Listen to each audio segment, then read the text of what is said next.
Flat Earth Clues, Part 8, The Creative Force.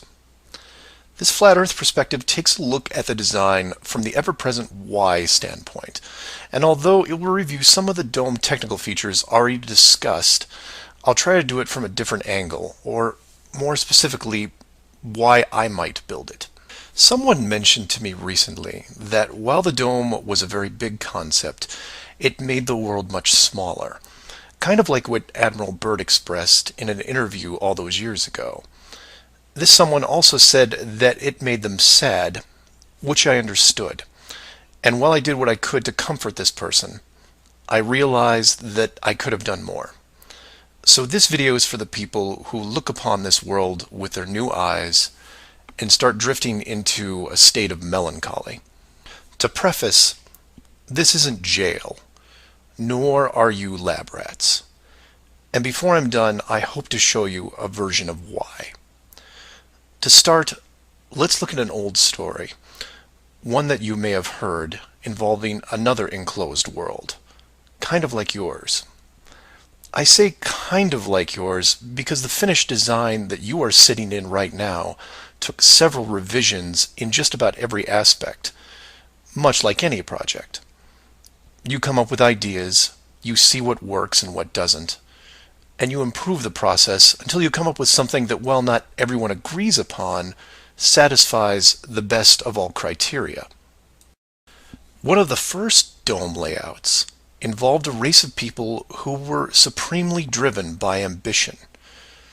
They didn't have a word for lazy or fear. They absorbed knowledge very quickly, incorporating physics, advanced electronics, engineering, and drove their technology with energy from the enclosed world itself. And when their technology had reached the point where the dome's structure was discovered in its entirety, there was no reaction of wonder and awe. They just looked up and squinted at the sky. Eventually, those squints turned into glares. Oh, they had religion, to be sure, and it was tied to their daily lives, but to them, this wasn't religion. It was a challenge. Almost like they weren't that impressed.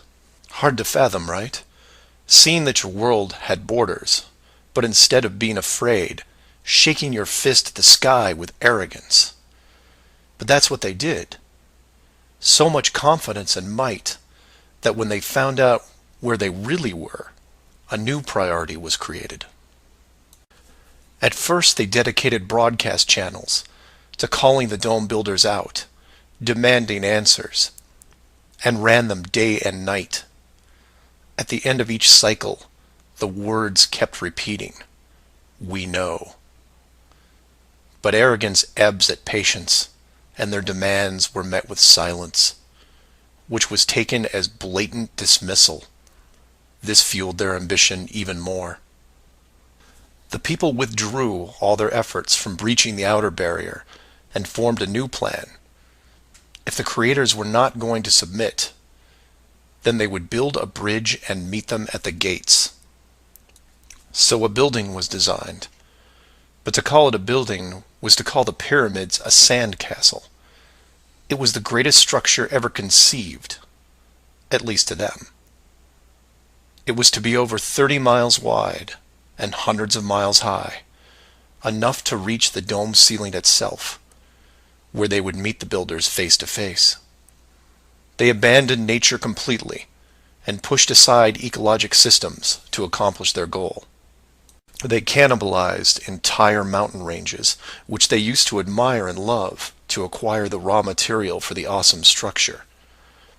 The work crews built with flawless precision, and it was obvious that it was going to succeed. A bridge to the edge of the sky itself. The work would only pause long enough for the mighty armies below to look up and yell, "We come for you," so loudly that on a clear day you could actually feel the dome shake. And the creators, faced with their first great challenge, decided to start again. And the people were changed, their language fragmented so that the builders couldn't continue. The tower was dismantled, their technology removed and forgotten, and the people scattered. A new group was introduced to the dome, divided in every way imaginable, so that unity was next to impossible, and everything slowed down.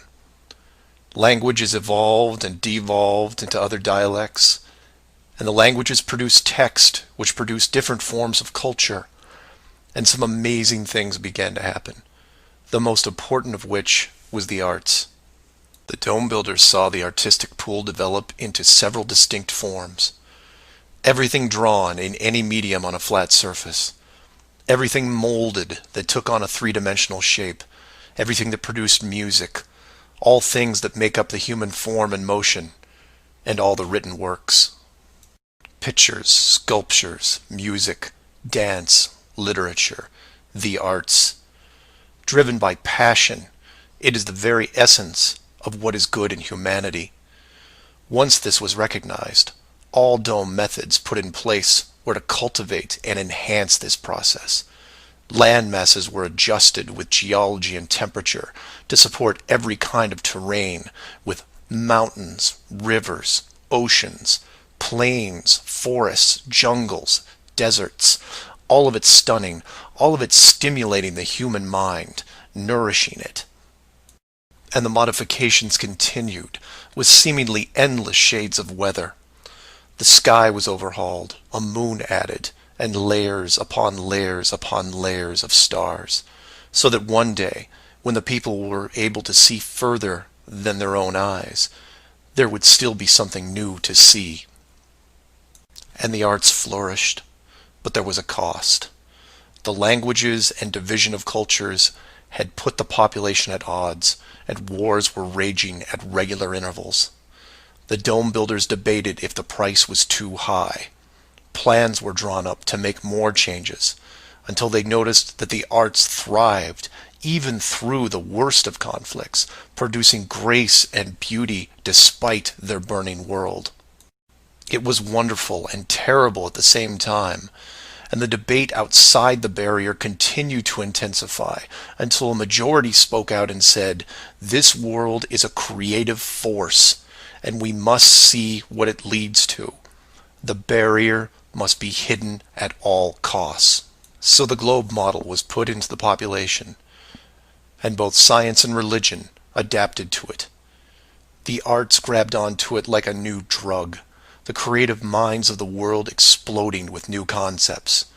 Their universe was now infinite, and the rules changed. Science then led to science fiction, which opened up everything else. Books, pictures, sculptures, dance, and music, all reaching deep into space, decade after decade of wonderful possibilities, rising above the ashes that were at their feet. And it's not just the artists, it's everyone. You affect others, who affect others, who inspire others, who build it, paint it, sculpt it, sing it, who then put it up on a pedestal and hold it under the light and say, "This is a piece of who we are." And for every one of them, there are hundreds of others who, for whatever reason, were unable to express the songs and images and stories that are in their heads. Imagination is far more important than knowledge because it is limitless. It is your shield, your sword against the cruelty of destructive forces. There are those right now who live in chaos, whose life is surrounded by a swirling nightmare from which they think they'll never escape. These are the true warriors of the world, and they are far braver than me. I am humbled by those who suffer the most. Know that mountains were built for you. Oceans were built for you. All of this was built for you, your struggles and your trials by fire. It may be today, it may be tomorrow, but one day the curtain will close and this stage will be struck.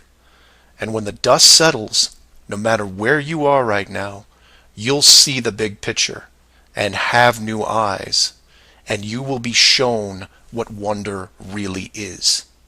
And as you leave this most magnificent of theaters, heading towards the next, my hope is that you'll pause, look back at the stage and say, I was actually in it, you know, right there in the thick of things. And it was a sight to see, because it really is a hell of a ride. Imagine what the next one will be like.